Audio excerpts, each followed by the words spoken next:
Welcome back दोस्तों। आज हम देखेंगे मार्केट के अंदर चेंज ऑफ पोलैरिटी।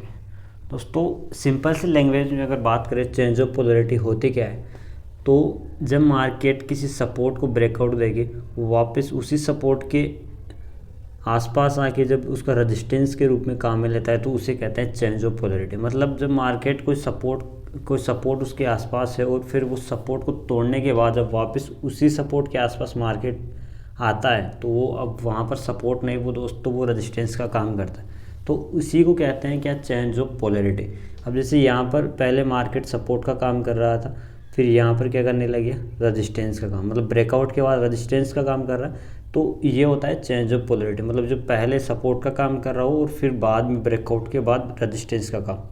अब देखते हैं यदि चार्ट पर यदि इस प्रकार का कोई डबल बॉटम का पैटर्न बन रहा हो और मार्केट में एक डब्लू पैटर्न भी बन जाए, तो या तो ग्रीन कैंडल या तो कैंडल के बेस पर या फिर अदर कंफर्मेशन के बेस पर आप यहाँ पर क्या करेंगे, बाइंग करेंगे दोस्तों।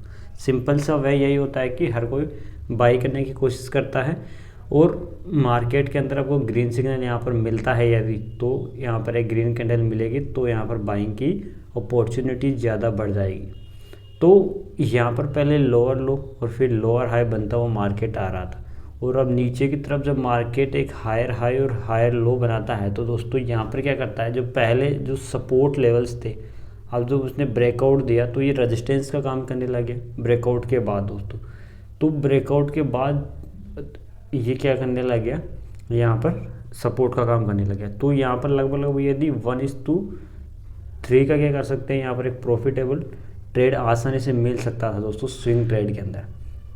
अब यदि यहाँ पर बात की जाए मार्केट के अंदर पहले एक सपोर्ट था और फिर एक रेजिस्टेंस ऊपर की तरफ, तो यहाँ पर क्या पोजीशंस होती है मार्केट के अंदर, बायर होते हैं, सेलर होते हैं और पीपल ऑफ फ्रेंड्स।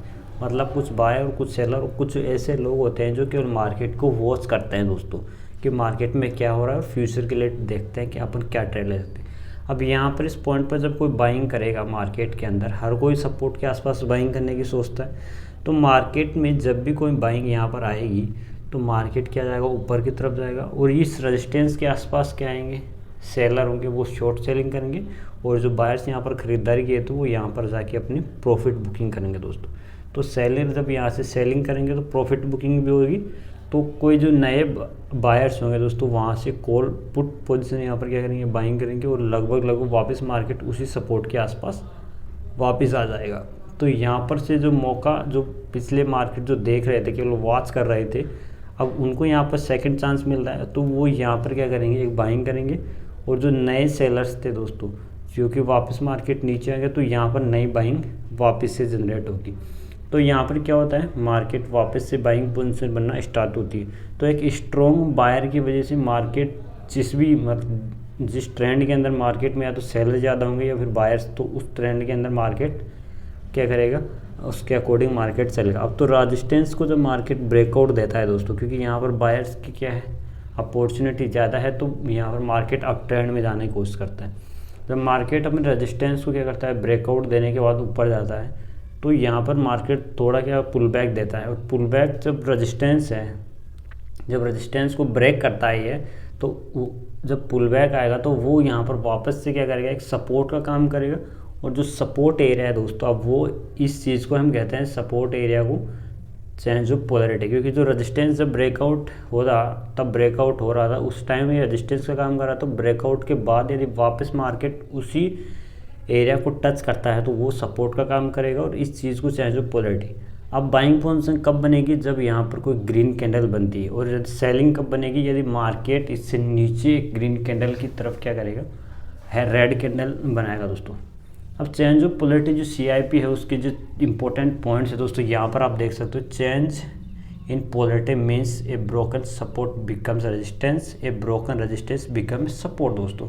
जो मैंने आपको पहले सिंपल शब्दों में बता दिया है, जब रेजिस्टेंस को तोड़कर सपोर्ट को वापस रेजिस्टेंस का काम करते हो, इन सब जो ये तोड़ने के बाद जिस रेजिस्टेंस को तोड़ता है तो ब्रेकआउट सपोर्ट का काम करेगा। अब देखते हैं यदि एक बाइंग सेटअप हो और उसके अंदर रेजिस्टेंस जब ब्रेकआउट के बाद वापस सपोर्ट का काम करें तो यहाँ पर बाइंग पोजीशन तब बनेगी जब यहाँ पर एक ग्रीन कैंडल बनती है दोस्तों। लगभग 1:3 का रेशियो यहाँ पर एक प्रॉफिटेबल यहाँ पर एक स्विंग ट्रेड के लिए क्या कर सकते हो, आप आसानी से ट्रेड ले सकते हो।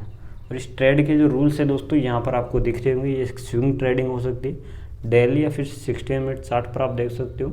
और यहाँ पर above of green candle high और below confirmation of candles, stop loss आप नीचे रख सकते हो। तो दोस्तों अब देखते हैं इसको चार्ट पर। मार्केट में इस चार्ट में आपको 3 चीज़ें नज़र आ रही है कि यहाँ पर पहले एक रेजिस्टेंस था और रेजिस्टेंस के ब्रेकआउट के बाद यहाँ पर सपोर्ट का काम कर रहा। अब यहाँ पर पहले रेजिस्टेंस ब्रेकआउट के बाद वापस से यहाँ पर 3 क्या बनते हैं, सपोर्ट का काम कर रहे हैं। तो यहाँ पर क्या अलग अलग टाइम फ्रेम पर आपको स्विंग ट्रेड के अंदर, अब जैसे यहाँ पर पहले एक रेजिस्टेंस का काम ब्रेकआउट के बाद जस्ट बाद में ही दोस्तों आपको यहाँ पर क्या रेजिस्टेंस सपोर्ट का काम कर रहा है यहाँ पर। तो ये होती है बाइंग सेटअप के अंदर। अब यहाँ पर यदि सेल साइड में आप देखोगे तो सेल साइड में जब मार्केट ब्रेक सपोर्ट का काम कर रहा है तो सपोर्ट के बाद यदि मार्केट ऊपर जाता है तो वो रेजिस्टेंस का काम करेगा। और रेजिस्टेंस में यदि आप एंट्री लेना चाहते हो तो यहाँ पर एक रेड कैंडल बनना एक क्या है ज़रूरी है दोस्तों, और 1:2 और 1:3 का रेशियो यहाँ पर आप देख सकते हो। तो वो यहाँ पर सेलिंग चार्ट आपको यहाँ पर नज़र आ रहा होगा, बाइंग पोजीशंस दिख रही है 2 और 2 सेलिंग जो कि वापस क्या कर रही है, यहाँ पर आपको जो सपोर्ट था वो वापस अब रेजिस्टेंस का काम कर रहा है थोड़े टाइम के बाद, क्योंकि यहाँ पर पहले से क्या है एक रेड कैंडल बन चुकी है। तो यहाँ पर एक अच्छी खासी आप पुट पोजीशन के अंदर स्विंग ट्रेड कर सकते थे दोस्तों। तो ये जो ट्रेड्स होते हैं दोस्तों आप स्विंग ट्रेडिंग के अंदर आसानी से काम में ले सकते हो और एक अदर कन्फर्मेशन भी साथ साथ अपना सेटअप और अपनी स्ट्रेटेजी भी आप देख सकते हो दोस्तों। अब यहाँ पर देखिए दोस्तों, जैसे मार्केट में वापस जो सपोर्ट के बाद वापस रेजिस्टेंस का काम करता है तो अच्छी खासी मार्केट में क्या आती है, यहाँ पर जो पोलैरिटी होती है और मार्केट नीचे की तरफ आता है। अब वापस कोशिश तो करता है वापस, लेकिन जा नहीं पाता।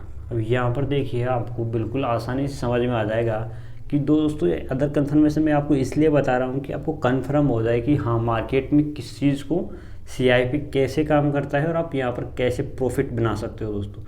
तो यहाँ पर जब मार्केट एक अच्छे सपोर्ट को ब्रेकआउट देता है तो फिर लॉन्ग टाइम के बाद यहाँ पर रेजिस्टेंस काम करेगा। अब जैसे रेजिस्टेंस यहाँ पर ब्रेकआउट देता है और जस्ट बाद में ही ठीक 3-4 कैंडल के बाद ये सपोर्ट का काम करता है, फिर वापस से क्या करता है मार्केट में एक ग्रीन कैंडल बनती है।